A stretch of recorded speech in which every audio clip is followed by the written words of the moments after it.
Yo, what's up, everybody? Happy New Year. It's Yes. a new year, it's a new me. So, y'all know what I had to do. I had to go on my bag and try to figure out what we're going to do for the people. Y'all know I'm very community oriented.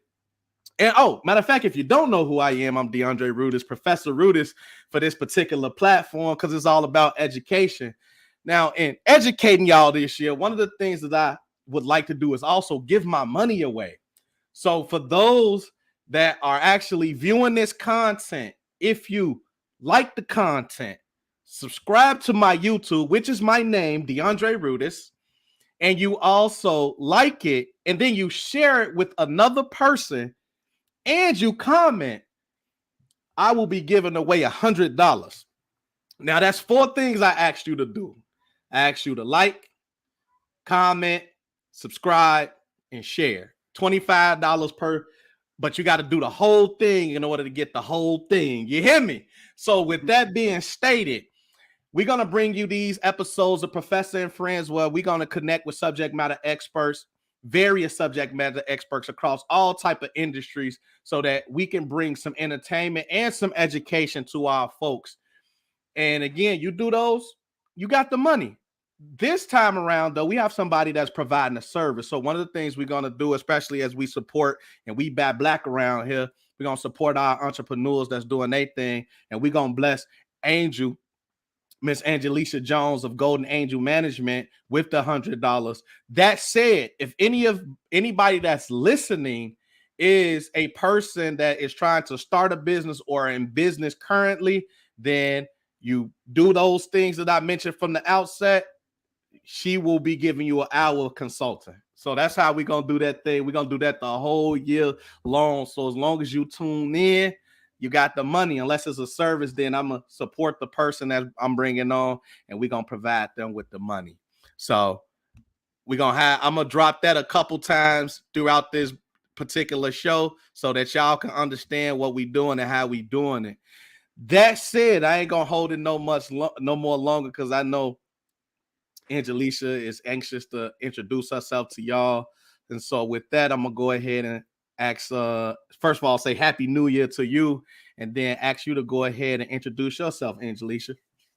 Thank you. Thank you so much. Happy New Year. I am Angelesha Jones, well known as Coach Angel. I am your golden angel for your business to really get to new heights. We at Golden Angel Management, I am the CEO and founder, and we specialize in helping passionate and ambitious business owners to gain some clarity and structure in their sales department through sales training, coaching, and networking events. Mm-hmm. And I am a mom. I am also a world changer, a thought leader, and a cheerleader. Really, really happy to be here. And thank you so much for this opportunity. Oh, no, not a problem at all. We love to get back around here. That's all we trying to do. So you mentioned you've been in a lot of different bags. How do you juggle it all? So I always emphasize the BBL. And it is.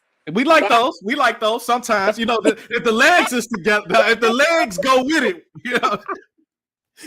Oh my goodness. I know. And it's so funny. I love acronyms because they are a way to simplify sometimes complex ideas or just ideologies. But a lot of my acronyms are very well known in our culture. So the BBL is not the Brazilian butt lift in this context, but balance, boundaries, and limitations. So maintain balance, understanding that you don't have to be all business all the time. You do have to make sure you take care of yourself so you can do the things, wear all the hats in your business, and also making sure that you set your boundaries and enforce those boundaries so you can efficiently and effectively serve others in your business. And then the last thing is knowing your limitations, knowing where the line is drawn. So that is how I am in my bag and in multiple bags, because I get and keep my BBL. Hey, let's get to the bag. Yeah, the BBL is helping folks get to the bag. It is. Okay, I like that though. Now I like that. That's tough. All right. So how did you get started with Golden Angel Management? Yes. So How did you Golden get Angel started? Management, So what makes you an expert?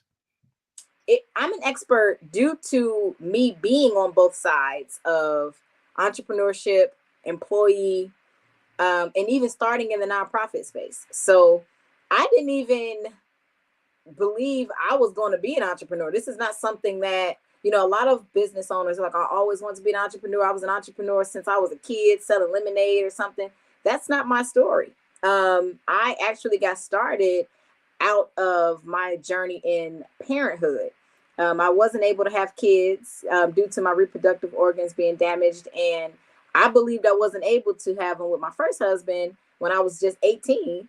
And so I just took a deep dive into the work I was doing, which was working for a nonprofit. So I married my high school sweetheart, and I worked for a nonprofit called Fishing Buddies since I was 13. So from 13 till age 22, I worked for this nonprofit on the south side of Chicago called Fishing Buddies, learning about environmental science and teaching kids about the great outdoors and preserving our water, stuff that, inner city kids weren't really doing.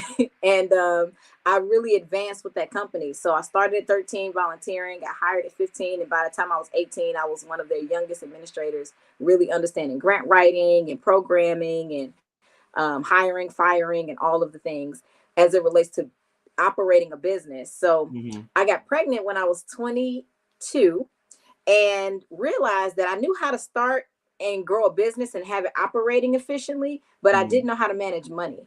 So I transitioned into financial services, selling financial products like life insurance, annuities, and things like that, really understanding how money worked. And that's when I became the top 10% in the region in sales. So my heart, my first love is service, making sure that we have a social impact, making sure we're reforming our communities. And then I fell in love with sales when I moved into financial services, understanding economic development and how that is important. And then I just married the two. And I was working for an insurance agent at the time.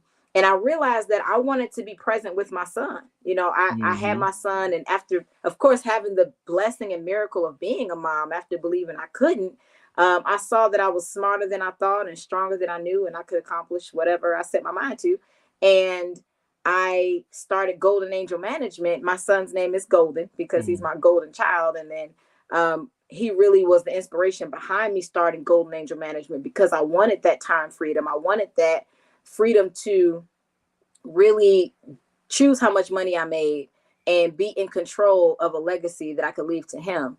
And that is my journey, how I got started. It was me wanting to be at all of his, school events His and things. cheerleader, like as you said. Right, exactly. I wanted to be a cheerleader and not have to worry about, do I have enough sick time? Can I call off? Or I didn't want to have any of those worries. And so I just decided to bet on myself and become an entrepreneur.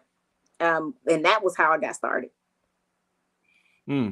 That's beautiful. That's a beautiful journey right there. And I got a lot of nieces and nephews. I always like to say, Uncle Dre love the kids. I love the kids. So, man, that's what's up. And children will definitely push you to doing things that you never dreamt of. So that's just an amazing story right there.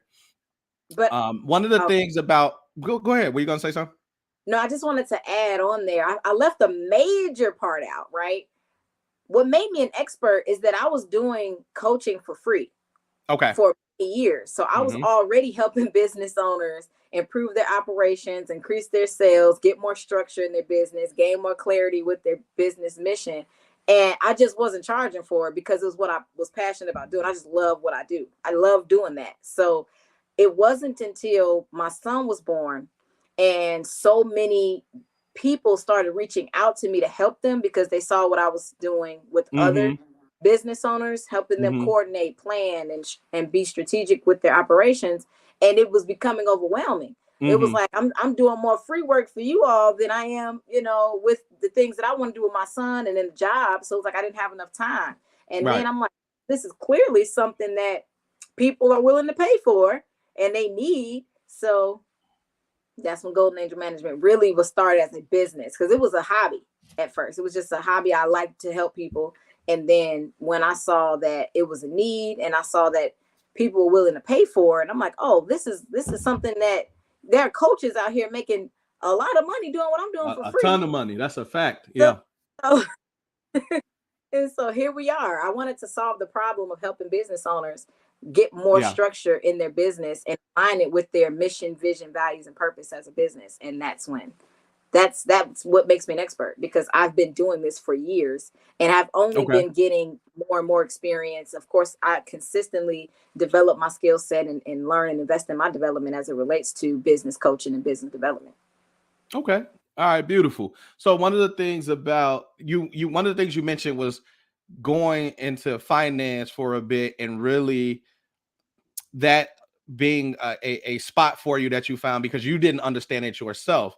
And we obviously talked prior to you coming on. And when I asked you about your specialty, because as a business consultant, there's various facets of a business that can be consulted upon, but you specifically said sales is your specialty.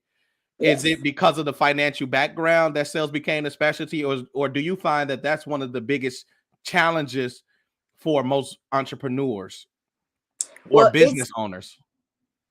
I wouldn't say it's because of the challenge. I would say more it's just what I'm passionate about. Okay. So, and of course, it does relate to, of course, my whole purpose is to help lower the poverty rate. But I Beautiful. also have a passion for educating, motivating, and inspiring business owners to make impact with their business mission. So Okay. I know all business, well, not all, but only the business owners I work with, I only work with business owners who have a solid mission that helping more people solve problems, and that is essentially sales. But I love to do it in a way that puts service first, because like I told you, community service and the nonprofit space is my first love. So I don't work with business owners who don't marry sales and service and help people solve problems. So that's why it's my specialty, because it's literally what I love to do. But I also have found that those who aim to serve their clients first and make sure they help them solve problems, those are the ones who don't have problems with their sales. Okay. Beautiful. So for those that's just tuned in, As we long have as Angelesha they Jones. have the proper structure. Okay. You know what? I don't know if it's my end or your end, but we getting a little break up there. We starting to break up. It's the Wi-Fi. Is it? Am I coming through clear to you? Right. Yeah. It's the Wi-Fi. Yeah. It's the Yes, Wi-Fi. you're very clear. I'm clear. Okay. Hold on. Let me Okay. see something. Wi-Fi is not going to stop. No, here. No. Okay. I'm gonna throw it. Okay. Can you all hear us? Hold on. Now All it's right. breaking Cool. up. I switched it over to my 5G. Can you hear me? There we go. Okay, bad. Let's see if that. Okay, so for all Yes, those I can that's hear you. just tuned in, sorry for the technical difficulties. As y'all know, we doing this on Wi-Fi. If we was in person, we wouldn't be having these troubles. But that stated, we have Angelesha Jones of Golden Angel Management. She is a business consultant with a specialty in sales. She's looking to help business owners that are struggling in marrying service and sales together. And so we've brought her on so that she can educate you all on a couple facets within your business if you need to be consulted in any type of way. One of the things that we're doing with this Professor and Friends show is we're giving away money. Y'all can have some of my money. I ain't got a lot, but I'm still going to give it away. And so for those that are actually paying attention to this show right now, all I need you to do now, my YouTube page is my name. If you know me, you know me. It's DeAndre Rudis. You go on there, you like, you subscribe, you comment something that you didn't know that you learned by listening to this show, and you share with somebody, and you win an hour of Angelesha's time for you yourself, whether you're starting a business or in business currently, because we're going to send her the money that we typically going to pay out. And that's how we're going to be doing these Professor and Friends. So I just want to throw that little disclaimer on there for the new folks that just came in. Opportunity to win some money, some of my money. I know some of y'all want to see me broke, so please come take my money from me, you know? Now you know how it be. You know, we hate to see people happy getting a few dollars. Let me take all of it from them. So please come get it. You know what I mean? But long as you learn something, I'm happy either way. That stated, so I want to go ahead and shift over to some questions that I had prepared for Okay. you, and I would just like to go ahead and drop those if that's okay. Please do. Okay, so you mentioned from the outset about BBLs, boundaries, balance, and limits, or limit. Did you say limits? Limitations, same thing. Limitations. Okay, so I want to look at that from a standpoint of networking and relationships. And as you can see, the question is on the screen. So I'm gonna go ahead and just ask it anyway. How can professionals in sales build and maintain strong relationships both internally within their organization and externally with clients while maintaining the BBL with the legs that go with it? I love it. So a couple things. So I love the number 3. So we're gonna give you 3 tips. So the first thing that these professionals in sales can do so they can begin building these relationships is be authentic. So be your authentic self. Make sure you are not putting on this facade. If you are an introvert or an extrovert, be that. But make sure that you are authentic in your interests, authentic in your delivery, authentic in how you present yourself, because authenticity will win every single time. So that will help you build and maintain strong relationships because it's built on a genuine foundation of your authenticity. The second thing you can do is to build your relationships in sales is first, do not just introduce yourself trying to sell something. That is one of my pet peeves personally. I don't know if you've ever experienced this, Professor Rudis, but when you have people reach out to you in your DMs, for example, and they'll just start selling you. Like they'll say, hey, Mr. Rudis, have you heard about Forex trading? Yes, I heard about Forex trading. You want to get, it's like, you didn't get to know me. You don't know anything about me. You just trying to sell me, and people don't like to be sold. So make sure that you're building rapport with people and that you're being genuine in your interaction. Remember, I told you, I always say sales is service and service is sales. So make sure that you're trying to serve and actually help people solve a problem instead of just trying to sell them something. That's something that you can do to build some strong relationships because you're opening you're introducing yourself with how can I add value? How can I help? Instead of how can you become a customer and give me some money? Like that's the second thing that you can do. You can build more rapport. And then the last thing you can do to build and maintain some strong relationships while you maintain your BBL is to make sure that you are confident. You are confident in what you're doing and how you can help your clients solve problems. And you can build your confidence by just expanding on your skill set. So become the expert and you will increase your confidence with practice of introducing yourself. So if you are selling real estate, for example, then you should know what there is about real estate. What are the hot markets? What's the market saying? What are some good spots to look? You should be knowledgeable about your service matter when you are introducing yourself, and that will help build your confidence. And when you introduce yourself with confidence, that'll help build and attract people to you to learn more. Absolutely. So how do you gain, well, how I want to put this? How do you become a subject matter expert? In what ways do you build knowledge up? So I always say there's 3 ways that you can learn things. You can learn it from watching someone do it. And you can, like, let's say you have a mentor that is an expert in real estate, or in this, we already use real estate. So for this example, we're going to use insurance.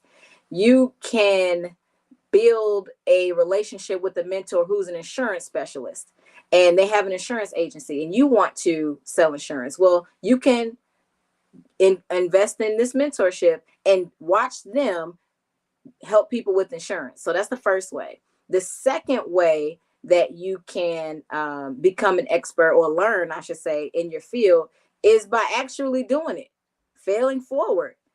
Just get your insurance license and begin talking to people about insurance, selling insurance policies, and you actually do the work. So the first way is through someone else. The second way is direct to you, from your personal experience and learning from through watching someone else. And the last way is just becoming a nerd and reading all of the books, watching all of the movies, watching all of the documentaries, making sure that you immerse yourself in all of the information about that specific area that you want to become an expert in. I personally have done all three Mm-hmm.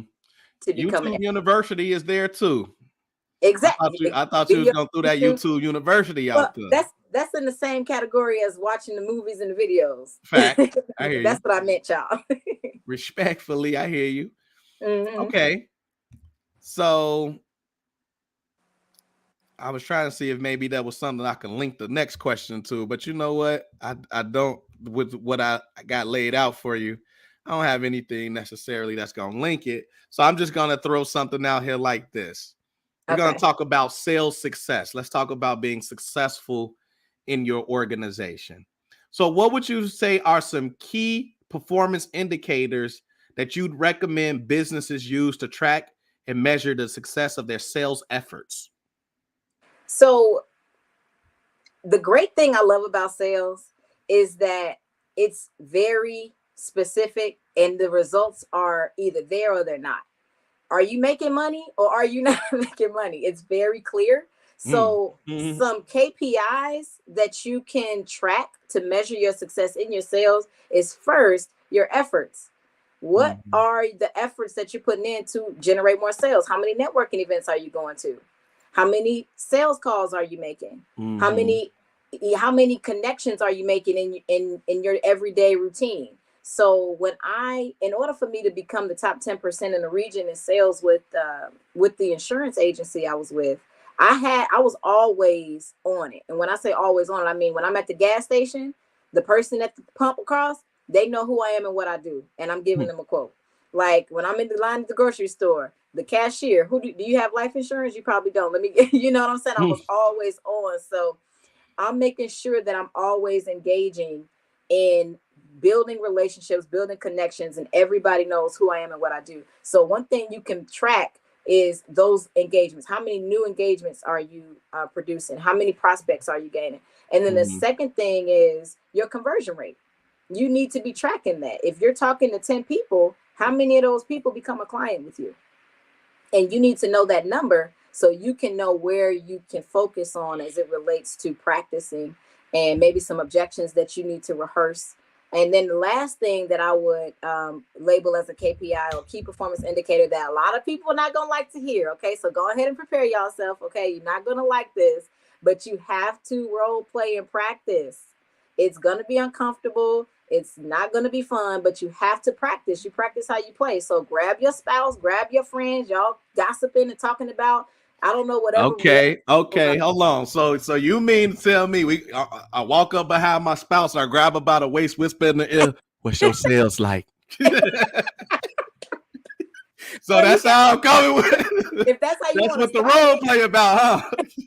if that's how you want to start it, hey, I'm not knocking it. But I mean, like in terms of just practicing that conversation, like you got to set up you're like, okay, babe, we're at the grocery store and I told you always got to build rapport. So make sure it's a connection. We're at the grocery store and it's a person next to me. Let's say you sell life insurance. It's a person next to me and they have their son and their son wants some chocolate and they in front.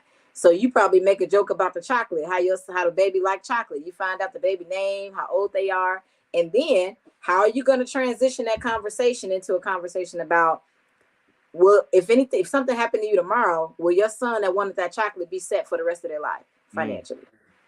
Right? And you role play it, and don't let them take it easy on you. Like tell them the stuff that the people say when you're really doing it, so that way it'll be effective when you're actually in real practice with strangers. Yeah. Mm-hmm. You know, so as a professor, we utilize case studies in a lot of ways to produce results, right? And case studies are just generally things that have happened in the past that gives people insight into decisions that could be made, or even gives them an opportunity to think about what they would do. Have you Mm-hmm. ever implemented the use of case studies or ever thought about implementing them?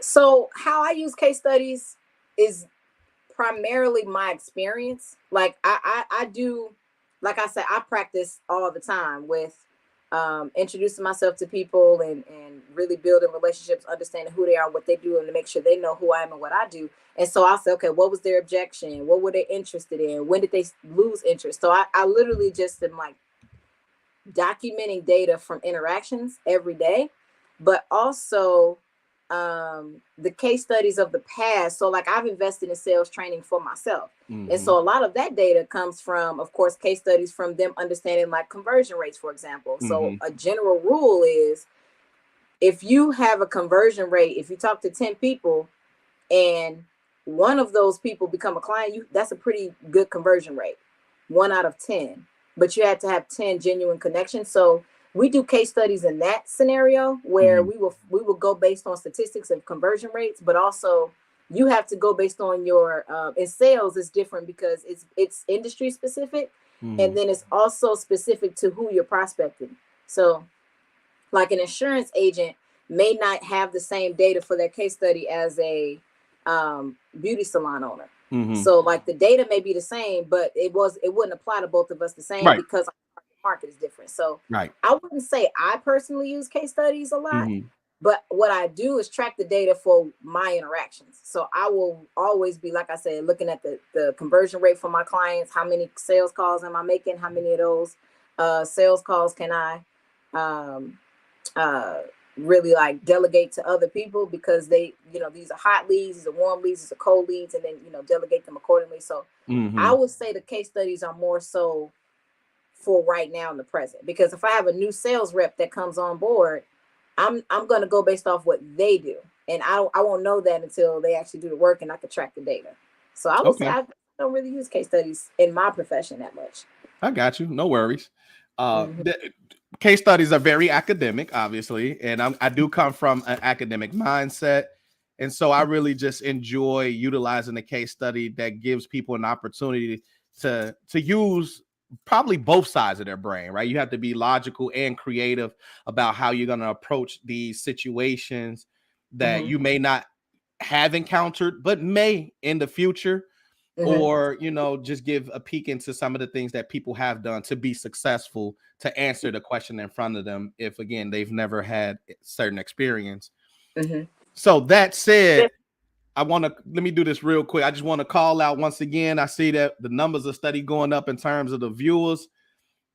So for those that have just touched base with us, we are on Professor and Friends. This is episode number 1. We have Angelesha Jones of Golden Angel Management, who's a business consultant that specializes in sales. She meets sales. She helps your business meets its service, meets its sales, so that you can be a better server of the people that you actually serve. And with that, we are also giving away money. So I have already and will be at the end of this particular episode giving Angelesha some money. So for a person who goes to the YouTube, again, DeAndre Rudis everywhere, go to the YouTube, you subscribe, you like what you see, you comment something that you learned that you did not know before you got here, and you share with somebody else, you have an opportunity to get an hour with Angelesha, so that either if you're a beginning business owner or a business owner that has been doing it for 10 years, she will sit down with you and help you look at your sales and your service so that you can do that better. What were you going to say? So I just misspoke. I thought about it after you elaborated. We use case studies in sales, but as it relates to human behavior. So of course, sales is a relational experience. It's not a transactional experience. People buy from you. They purchase your service or product because they feel like they know you, like you, and can trust you. So in order for you to be successful in that transaction or that interaction, you have to understand human behavior and understand how humans think. So I just gave a generalization that's based on a case study, meaning when I said people don't like to be sold to, that's based on a case study. And I can give you guys an example of that. When you go into a store and they say the greeter, it may be a greeter when you go in, they say, "Welcome to Walmart," right? "Do you need help finding anything?" What do we usually say? No. Good, because you don't want to be sold. But if and that's based on a case study of human behavior. And then another example would be a generalization that we use in sales all the time, that's based on a case study of human behavior, is that most communication is nonverbal. So we say you will have a higher conversion rate of closing a client if the interaction is in person versus over the phone or through the internet, through like the DMs or something, right? Because most of that communication that you need to know in order to know how to service them is going to be what you can't see. And so those scenarios, we do use case studies. Perfect. So speaking of case studies, and I feel like you've started to venture into this question. So this question is a perfect segue, unlike the last one. Let's talk a little bit about strategy. So can you share some effective sales strategies that businesses can implement to enhance their revenue generation? So the first thing I always say, in any business, you need to be clear, and I mean crystal clear, on your business mission, your business vision, your core values, and your business purpose. And what I mean by that is you need to know who you are, what you do, and why you're different from your competitors, people who can purchase the same service or product from someone else within the same vicinity as you. You need to be clear on your vision. Where do you want this company to go? You need to be clear on your core values, those fundamental principles that do not change, that literally hold your business up. And then you need to be clear on your purpose. Why does your company exist in the first place? And it has to be bigger than just to make a profit or make some money, right? That is the foundation for any sales department. That is what you really need as the glue to attract your target clients and also attract your target staff members and team members to help you bring your mission to fulfillment and make your vision a reality. So a strategy I would say initially is to get clear on that. And I call that your MVP. You know, I love my acronyms. All my acronyms are going to be either sports related or just, society related, I should say. So that's the first strategy. Get clear on your MVP. The second strategy is to get clear on who your target client is. A lot of my clients, when I first meet them, they say, I want to sell to everybody. Well, that's not the best strategy. It's not the best outlook. You aren't for everyone, and you're not selling to everyone. So we need to get a clear picture of who you are targeting and making sure that that's clear to both you as a CEO, but also to everyone on your team. And that will help you increase your sales because now you know who you should be speaking to and offering your service or product to. And then the last strategy I would say is, once you have step 1 and 2 done, so you're clear on your MVP, you're clear on who you should speak to. Now, the last strategy is to make sure you have a full understanding of who that person is, who that target prospect is, so you can know where they are and can attract them to you. Those 3 things are going to help you take your business to the next level. Perfect. So how do you go about when you find the target market and you find the target individual, or let me take a step back. How do you go about finding the target market and the target individual that you're going to sell to? So I'll often say you have to answer some questions. So I'm big on asking yourself some tough questions, and you may or may not like the answers, but you must be honest with yourself, right? Self-awareness is everything. This is your business. You're the CEO. You started this most likely out of a passion. So you have to make sure that the business is owned by you and not you being owned by the business. So you need to pick your target clients based on who can afford you first. Not first, but it's 3 things. Who can afford you, who you enjoy working with, and who you have had success in getting them the results. That's how you can find your target client. So are you getting them the results? Can they afford you? And do you enjoy working with them? Because if you don't enjoy, if any of the 3 don't, if it's not all 3, the business is not going to be sustainable, or you're not going to be sustainable because you need to run a business. Remember that BBL. That's how you keep your BBL.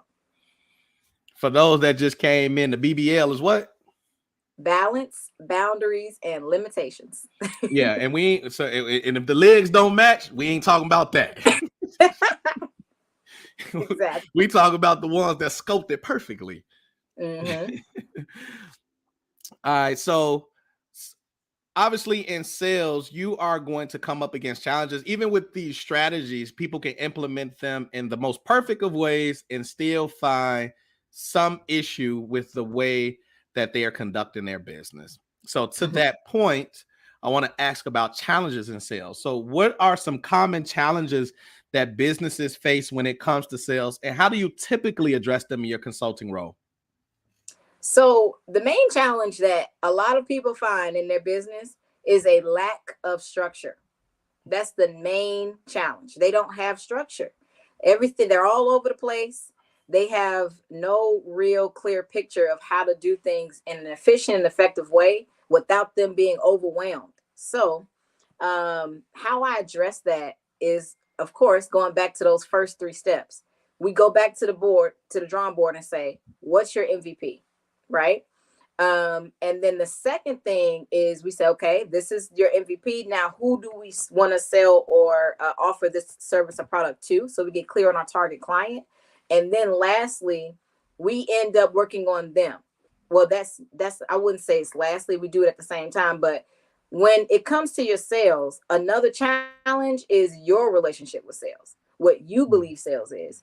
And Mm-hmm. it often has a negative root or negative connotation because of what we've probably heard about sales or what our parents or people of influence that we value their opinion or perspective have said. They're like, oh man, salespeople are dishonest, or salespeople can't be trusted, or what they feel sales is, and they've internalized that, and so it comes out in them running their business. They Mm-hmm. feel bad for reaching out to people and offering their services. They don't like to speak up about who they are and what they do and what value they bring because they don't want to sound like a salesperson, right? Mm-hmm. So um, that's another common challenge. And then the last common challenge is business owners face or sales reps face is their relation to rejection. Hmm. So rejection is a part of the sales process. You're going to get told no, and you have to change your relationship and your perspective about what no means. And so how I address those last two is simply doing introspection with the clients and making sure that we don't just address you professionally, but we also address you personally, because there's some traumas, there's some experiences, there's some things that are gonna have to dig up and release in order for us to elevate you in a way that you can present your service or product in a confident way that's clear and communicated with pleasant just diction, and able to convey your value to whoever you're speaking to so you Mm-hmm. can take your business to the next level. Mm. What, in a lot of ways, what I've heard and what you were saying from the outset and at the ending has a lot to do with leadership, whether that's personal or professional, and that you're leading other folks. So, how does leadership play a role in that? And what do you tell leaders to do in order to become better sales folks or even better leaders so that they can acquire more sales? So I feel like leadership is the same thing as being a CEO or being a Sure, sales rep. for sure. I feel like you cannot, because even if you're not the CEO, let's say you're a sales representative for a different company, right? For a company that you don't own, you're still leading an interaction of engagement with someone to help them solve a problem. Mm-hmm. You have to show them the way. You first have to expose that they have the problem in the first place. Mm-hmm. Then you have to show them that you're the expert in helping them solve that problem for this specific price, and have them know that that price is very small in comparison to what their reality would be if they did not have you solve their problem as the expert. So you Mm-hmm. have to be a leader in that interaction, but you also, if you're a CEO, you have to be a leader of your business, your organization. You set the standard, you set the tone for your clients and how they engage with you, emphasis on the boundaries. You set the standard for how your staff members are going to check in, check out, and engage with your clients. And then, of course, that emphasis on limitations. And then Mm-hmm. you have to make sure that both parties feel like this is a reciprocal, uh, engagement with you to where both parties are benefiting. So Mm-hmm. emphasis on balance. Mm-hmm. Perfect. So again, I wanted to make sure that I acknowledge that this is the first episode of Professor and Friends, and we giving away my money this year. We bringing this to you because we want to make sure we educating our community as well as entertaining them in some ways. But what you're hearing is Angelesha Jones, who's a business consultant. She has a specialty in sales, and she wants to make sure that our businesses and the service that we give meets the sales that we are trying to produce. And so, to that point, after this, as immediately following this show, we will be sending her $100, and she will be giving 1 hour's worth of consulting to anybody who's in business that are either trying to start a business or are currently in business and they just need some new support. The only way you're going to be able to connect with Angelesha Jones is to go to my YouTube page, which is my name, DeAndre Rudis. I need you to like this particular video. I need you to comment something that you learned that you didn't know before you got here. And I need you to share. Oh, and subscribe. Don't forget to subscribe and share. And when you do those 4 things, I'm going to pick a person at random or somebody that just says they really want to work with Angelesha so that she can help their budding business. And that's how we doing it for this whole entire year. I love And it. so to keep going, I only got 2 more questions. I'm going to let you go because I know the folks that's watching, they already at 42 minutes. And, you know, our attention span only give us 10. So I'm actually appreciative of everybody that's actually still tuned in. So I appreciate y'all. I know Angelesha does as well. So in talking about leadership, leaders, one of the things that they do is make sure that the culture is right and ready to produce the type of sales that's needed for success. So to that point, how can a business build a sales-centric culture, and why is this important for overall success? Man, that is actually the key to success in your sales department, the culture of it. And I'm sure you all have all experienced this on your jobs. If you have ever worked in any job, the culture set the tone for the pace of the business. If the business has grown, or if the business was just stagnant, or if the business just fell and is no longer in business, the culture there was everything. So as you are doing all the things and wearing all the hats, remember I told you the first step that you have to do is to be clear on your business mission, vision, values, and purpose. Now that not only will help you navigate and make better decisions as the leader of the business, but it will also help you attract people who are in alignment with that and can honestly commit to that and feel like they are part of something that's bigger than themselves when they understand what your MVP is. So you can foster a sales-centric culture in your business by first establishing what your MVP is, and then making sure that every single staff member, every single team member understands their MVP as well as you do. And also incorporating your core values in how you operate. So you can't say integrity is one of your core values, but yet you have not been honest with the hours that you've been working, that you put in an extra hour on your timesheet, or you had a customer and the customer paid $5 over and they didn't realize it, and you just let it slide. You still took the $5. Whatever it looks like, you have to make sure that you're consistent and that you're genuine in your MVP, and that you are the picture of what that looks like, and you hold your staff members to the same standard. So you all have the culture that we do what we say we're going to do, and we are in alignment with our MVP, and we show you that every day when we clock into this establishment. Another thing that you can do to foster a sales-centric culture is connect your staff members' personal goals to their sales goals. So, for example, if I'm a new sales representative in your sales department and I have a child, and you can tell that I'm very passionate about my journey in parenthood, and you ask me, well, what are some of your financial goals that you would like to accomplish working with us? It's a partnership. Remember, I told you guys, we have to have mutually beneficial relationships, right? So you make sure that you ask your team members what their personal goals are, and you connect those goals to their sales goals at the job. But make sure that you track it. So let's say I'm a new sales representative and I have a 7-year-old son and I want to purchase him the new PlayStation 5. That PlayStation 5 costs $500. In order for me to attain $500, I need to make 2 sales this month. Well, what do we need to do to make those 2 sales? And how does that break down into my daily activity? And then we track that. So I guess if I had to put a name on that and just really fast, I would say be goal oriented with yourself as the example, and then attract people and retain people who are also goal oriented and driven. Because in order for you to thrive in business or in sales or as a leader, you have to be clear on what the target is. You have to be committed to that process and focused, and of course, disciplined. So it's important for you in the overall success of the business, because without those qualities, you're going to see a lot of turnover in your sales department. So one of the things that you've touched on a few times, and I know we talked about this almost 15 minutes into the conversation, so we got to bring it up right now.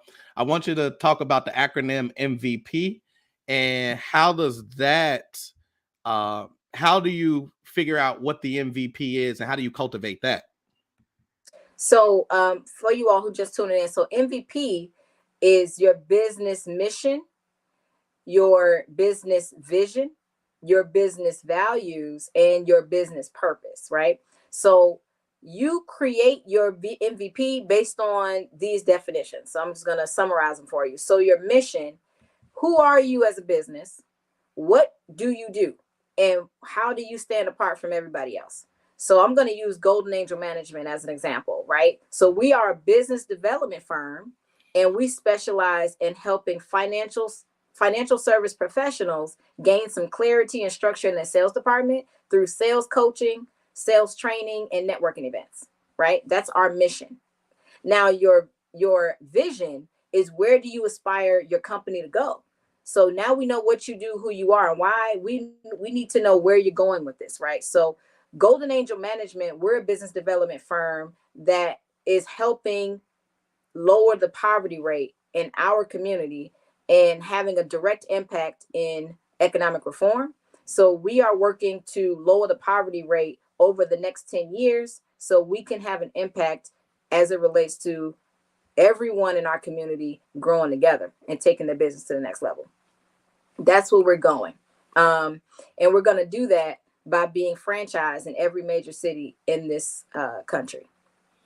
So with that being my vision, I have to have some solid core values, right? So we only have 4 core values at Golden Angel Management, and they all begin with the letter I. Our mantra is it all begins with I, because we're big on accountability. It's our culture here, because it all begins and ends with you, no matter what the issue is, right? So our first core value is integrity.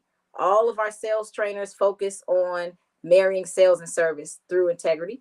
Our second core value is influence. So we have branded ourselves as your Golden Angel and leveraging our influence to be solution-oriented consultants to all of our clients. And our third core value is impact. Remember, I told you guys, my first love is community service. And I wanted to make sure that I changed the narrative of what sales look like, because all sales people are not shady and dishonest and things like that. So I wanted to make sure I made more impact in my community with being specifically driven to connect and collaborate with amazing, ambitious entrepreneurs like you all. And then our last core value is income. Remember, I told you our whole purpose is to help lower the poverty rate for economic reform. So if income wasn't a core value, it wouldn't be at the forefront of everything we did. And we measure poverty based on our income level. So income is our final core value. And that's how you can determine it, because you want to make sure you connect your core values with your business operations. Everything we do, from everyone on our team to all of the services that we offer, those 4 core values are going to be displayed, and you'll be able to see that in real time. And then the last way that you can determine your purpose is directly a summary of all the first 3.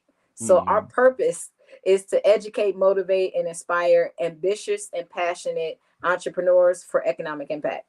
Mm-hmm. And I hope that answered the question. Nah, it does. For those that's still tuning in, and we holding strong, so I appreciate that.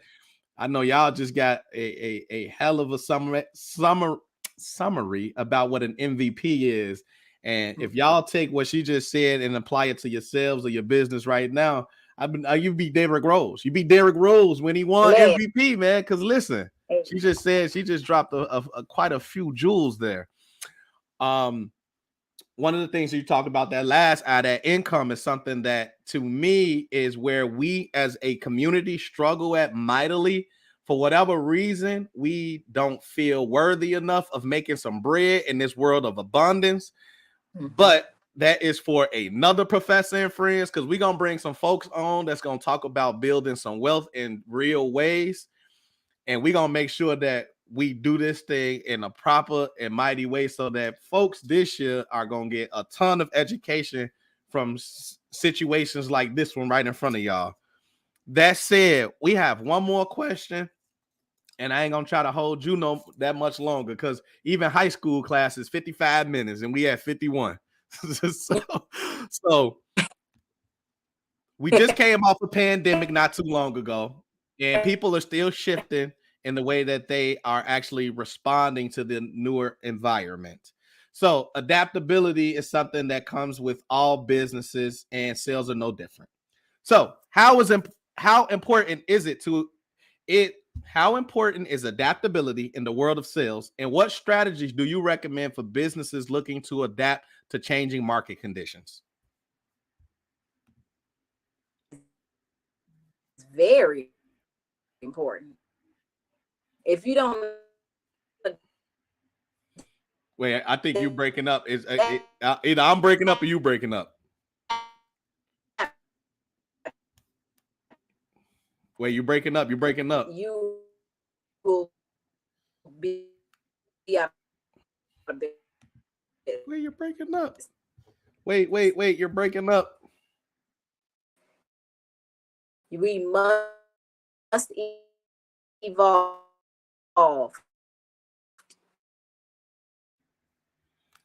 Wait, you're breaking up. We was going crazy. Till we got to the end. Hold on. Hello? Wait.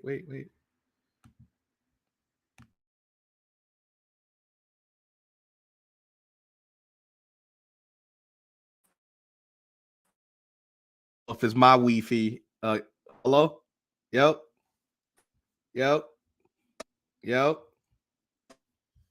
Oh, it's the Wi-Fi. Wi-Fi strikes again. Hold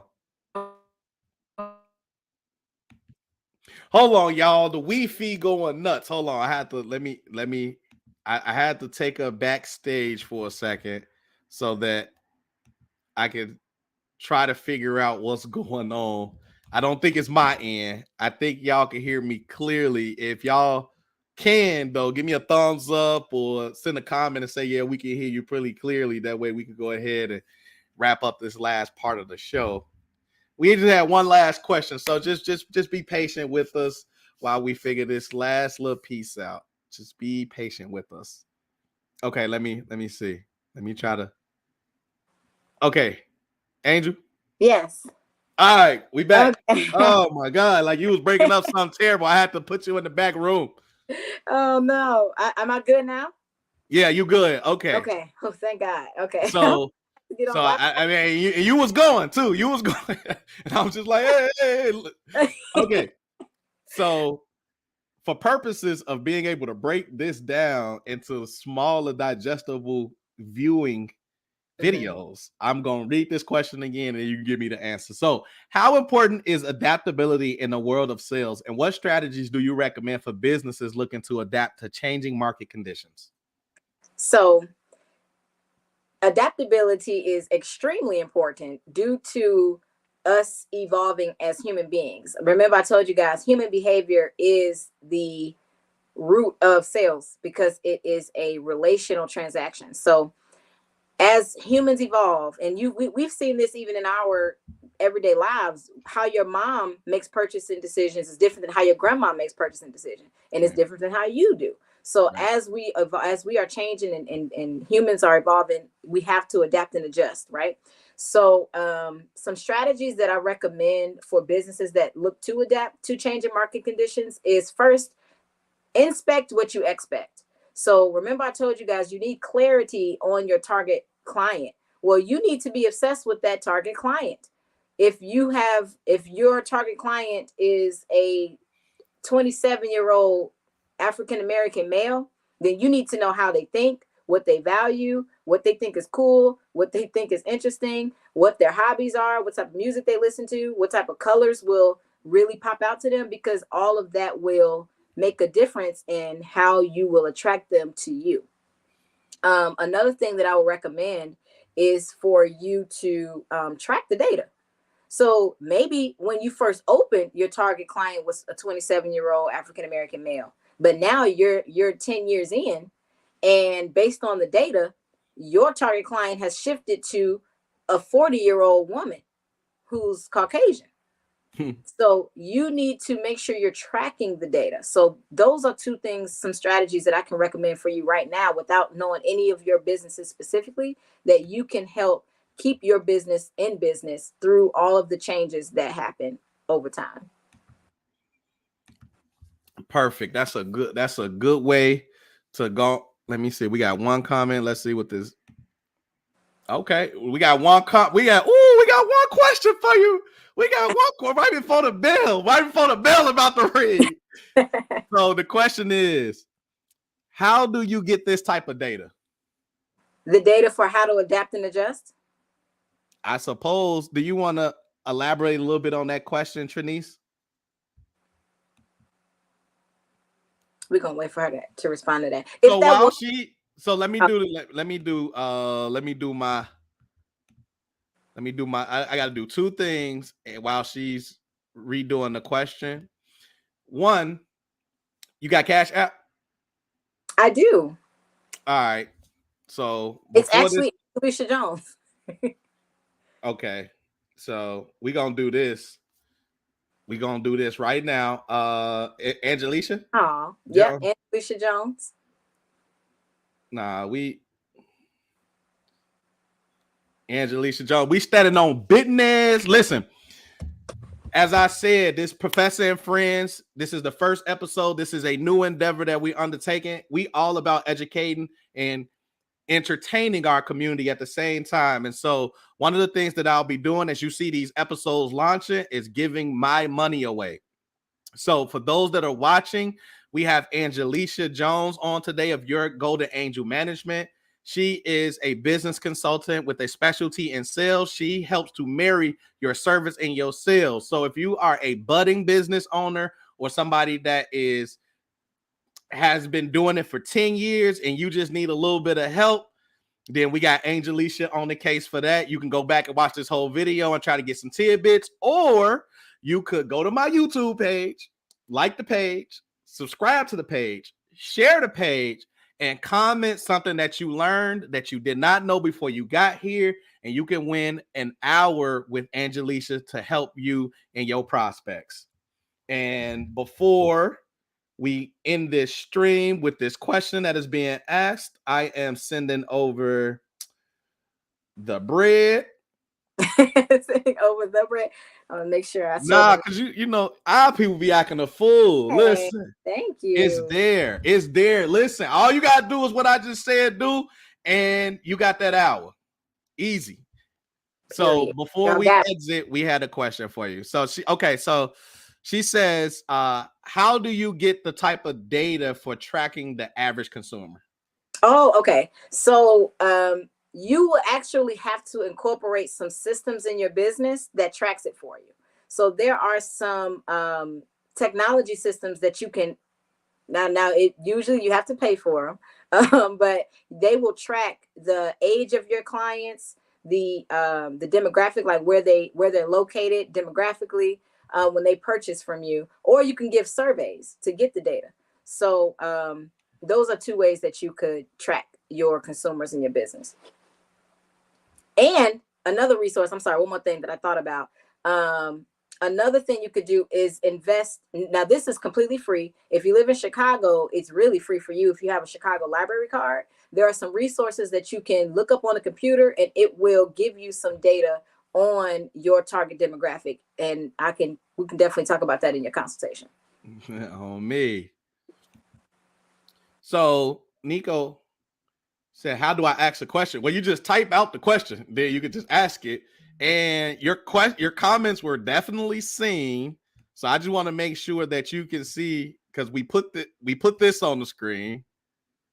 We put this on the screen. We put this on the screen, and we put this on the screen. So if you did not see any of this on the screen, I don't know what you were watching, because it was on the screen. Absolutely, it was wonderful in info. I appreciate you. So I'm gonna say this one last time in closing, because we're about to wrap this thing up. I feel like the professor that holds the kids after a little bit longer. They like, come on, G. Like my students this last semester felt like that. I was teaching from 6 o'clock to 8:50, and we kept leaving at 8:45. But they enjoyed the time. Like, if I'm your professor, we're gonna have fun. So I hope y'all have fun tonight on the first episode of Professor and Friends. Again, we're gonna be doing this thing throughout the entire year. We're gonna be giving my money away, doing the same thing. We had Miss Angelesha Jones tonight. She's a business consultant with a specialty in sales. She wants to help your business marry its service and its sales so that you can do more and be greater as a business. And again, in the way we giving our money away, for those that do services, we will be purchasing that service. So today we've sent $100 to Angelesha in exchange for 1 hour's worth of time. So in order to win that 1 hour's worth of time, all I need y'all to do is go to my YouTube page, subscribe, like, share, comment something that you learned that you did not know before you got here. And I'm going to pick a person at random to go ahead and spend that hour with Angelesha. Whether you're a budding business owner or you've been in business for 10 years, she can help you either way. We got one more comment, but with that comment, yes, you know what? That's how we're going to take it home, because silly me, I was not about to ask you, how can people reach you? And you was going to let me cut it off without saying, how can the people reach you? So you can reach me on my website at goldenangelmanagement.com, or on all social media platforms at Angelesha Jones or Angelesha J on Instagram and TikTok. So for those that didn't hear it, tell them one more time. So you can reach me at goldenangelmanagement.com, or you can reach me on all social media platforms at Angelesha Jones or Angelesha just J for Jones on TikTok and Instagram. I am more than happy to assist you all, and I can't wait to meet you. Perfect. And with that, let me do this one last thing to make it official issue. Let me see. Hold on here. I gotta do one last thing. Wait. Okay. That one last thing ain't happening. Did they say they gained value? Did you all gain value from our conversation, Professor and Friends? Yeah. I think they did. What's the YouTube? Oh, the YouTube is my name. My name is my name. It will always be the same. Andre Rudis. I'm trying to tell you. My name is my name. Let me see. One last thing, because I got to do this in the right way. For whatever reason, it's not working over here. Let me see. Okay. Come on. Wait, not that.